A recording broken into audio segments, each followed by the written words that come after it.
Hello everyone, welcome to my YouTube channel science and magic. So आज basically हम पढ़ने वाले हैं introduction of science. Basically science विज्ञान होता क्या है। तो विज्ञान जो है दो शब्दों से मिलकर बना है, वी प्लस ज्ञान। विज्ञान जो हमारा है दो शब्दों से मिलकर बना है, वी प्लस ज्ञान। वी का मतलब होता है विशिष्ट, यानी कि स्पेशल, और ज्ञान यानी कि जानना, यानी कि नॉलेज। तो विज्ञान जो है अगर हम इसे तोड़ के देखें तो दो शब्दों से बना है, वी प्लस ज्ञान। वी का मतलब होता है विशिष्ट, ज्ञान यानी कि जानना। किसी भी चीज़ के बारे में विशिष्ट ज्ञान ही क्या कहलाता है, विज्ञान। तो जैसे कि हम तो सभी जानते हैं कि विज्ञान शब्द की जो उत्पत्ति है वो लैटिन भाषा से हुई है। विज्ञान शब्द की जो उत्पत्ति है लैटिन भाषा से हुई है। विज्ञान शब्द की उत्पत्ति जो है लैटिन शब्द से हुई है। लैटिन शब्द से हुई है जो शब्द है साइंटिया। साइंटिया जिसका अर्थ है जानना। जिसका अर्थ क्या है, साइंटिया का अर्थ है जानना, टू नो। इंग्लिश में हम बोलेंगे टू नो एनीथिंग। यही हमारा विज्ञान कहलाता है। अगर हम डेफिनेशन की बात करें कि विज्ञान का डेफिनेशन, विज्ञान का परिभाषा होता क्या है। परिभाषा किसे कहते हैं, विज्ञान।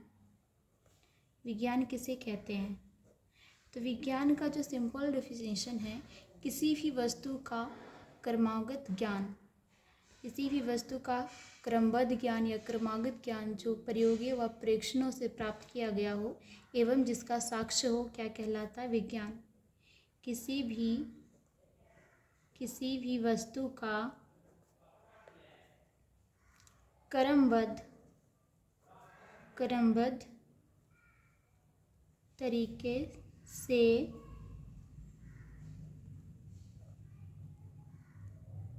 लिया गया ज्ञान जो प्रयोगों एवं परीक्षणों से प्राप्त किया गया हो एवं जिसका साक्ष्य यानी कि सबूत हो, वह विज्ञान कहलाता है। वह विज्ञान कहलाता है। तो सबसे सिंपल डेफिनेशन, सबसे सिंपल परिभाषा है साइंस का ये, किसी भी वस्तु का क्रमबद्ध तरीके से लिया गया ज्ञान। किसी भी वस्तु का क्रमबद्ध तरीके से लिया गया ज्ञान जो प्रयोगों एवं परीक्षणों यानी कि जो एक्सपेरिमेंट और ऑब्जर्वेशन से प्राप्त किया गया हो एवं जिसका साक्ष्य हो, जिसका सबूत हो, वह क्या कहलाता है, विज्ञान। ऐसे चीज़ों को क्या बोलते हैं, विज्ञान। फॉर एग्ज़ाम्पल बहुत सारे थ्योरीज एंड लॉ, जैसे न्यूटन्स लॉ वगैरह न्यूटन ने खोजे हैं, तो उन सब का साक्ष्य, उन सब की एक पर्टिकुलर थ्योरी है, उन सब की एक पर्टिकुलर लॉ है, कह सकते हैं आप लोग।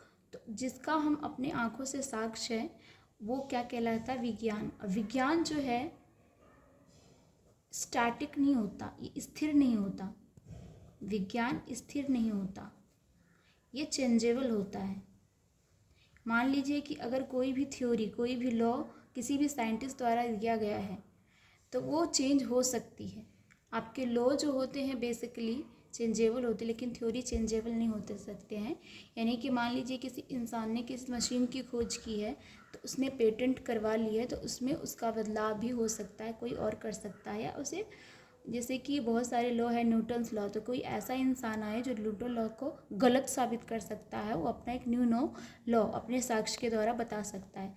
तो हम कहते हैं कि विज्ञान स्थिर नहीं है। विज्ञान science is not static. Science is not static.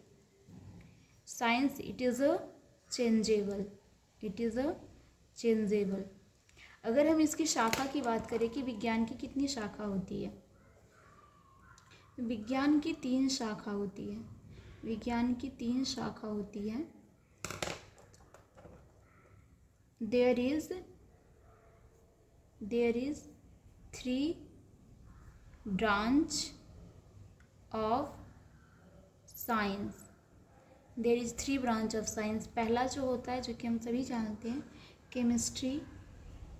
पहला हमारा केमिस्ट्री होता है, जिसे बोलते हैं हिंदी में रसायन विज्ञान। दूसरा जो होता है आपका फिजिक्स होता है। दूसरा क्या होता है? फिजिक्स होता है, जिसे बोलते हैं भौतिकी विज्ञान। तीसरा जो होता है आपका बायोलॉजी होता है। तीसरा क्या होता है? बायोलॉजी, से बोलते हैं जीव विज्ञान। जीव विज्ञान। तो अगर हम रसायन विज्ञान की बात करें तो इसमें हमारा जो है केमिकल्स की बात होती है। जो भी चीज़ें होती हैं, पदार्थों के संगठन, पदार्थों के गुण, उसकी बनावट, उनके स्ट्रक्चर की बात होती है। उनके गुण, उनकी संरचना, उनकी बनावट, इन सब चीज़ों के बारे में हम बात करें तो ये बात हो जाती है आपके रसायन विज्ञान में।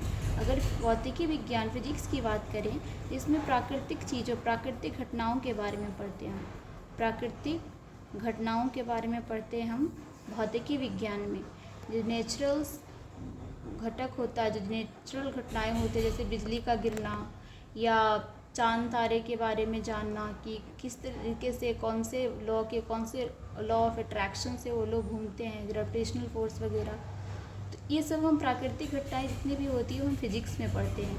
अगर हम बायोलॉजी की बात करें तो इसमें हम प्लांट एंड एनिमल, यानी कि जंतु और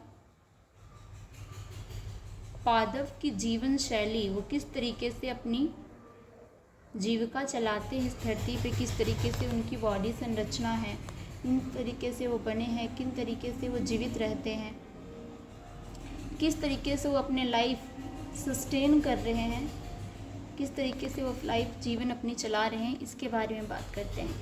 तो बेसिकली साइंस जो है हमारा इन सब चीज़ों से मिल कर के बना है। नेक्स्ट, जैसे कि मैं आपको वीडियो में पढ़ाऊँगी चैप्टर नंबर 10, चैप्टर नंबर 1 पढ़ाऊँगी क्लास 10th का, और क्लास 9th का चैप्टर नंबर 1 पढ़ाऊँगी जिसका नाम है हमारे आसपास के पदार्थ, मैटर इन आवर सराउंडिंग। तो हम फर्स्ट चैप्टर से शुरू करेंगे। इतना अगर आपको इसमें कोई भी डाउट है तो आप पूछ सकते हैं कमेंट करके। विज्ञान के बारे में मैं डिटेल में बताई हूँ कितनी इसके ब्रांचेस होते हैं। 3 ब्रांचेस होते हैं mainly, chemistry, physics, biology. Other जैसे +2 वगैरह में जाते हैं तो आपकी केमिस्ट्री भी जो है ऑर्गेनिक केमिस्ट्री और इनऑर्गेनिक केमिस्ट्री 2 भागों में डिवाइड होता है। फिजिक्स भी जो है आपका मॉडर्न फिजिक्स एंड आपका ओल्ड फिजिक्स में डिवाइडेड होता है। एंड बायोलॉजी भी है आपका बोटनी एंड जूलॉजी में डिवाइडेड होता है। तो आपका +2 की बातें हैं। बेसिकली जो 10th तक आप पढ़ते हो 3 चीज़ों के बारे में ही पढ़ते हो, केमिस्ट्री, फिजिक्स और बायोलॉजी, रसायन विज्ञान, भौतिकी और जीव विज्ञान। इन तीनों के डिटेल वाक के बारे में आप क्लास 10 तक, 6 to 10 तक इतना ही पढ़ते हो। विज्ञान किसे कहते हैं, ये किस शब्द से आया है, इसका क्या अर्थ है, इन सब चीज़ों के बारे में आप यहाँ पे जानते हो। और इसकी डिटेलिंग आप +2 में अगर साइंस लेते हो 11th-12th में तब आपको पढ़ने को मिलता है। आई होप ये वीडियो आपको अच्छा लगा होगा एंड ये चीज़ें आपको समझ में आई होगी। अगर कोई भी क्वेरी हो आप कमेंट करके पूछ सकते हो। Thank you so much. Please do subscribe and like. अगर आपको ये चीज़ें समझ में आ रही हो तो आप मेरे चैनल को सब्सक्राइब करें।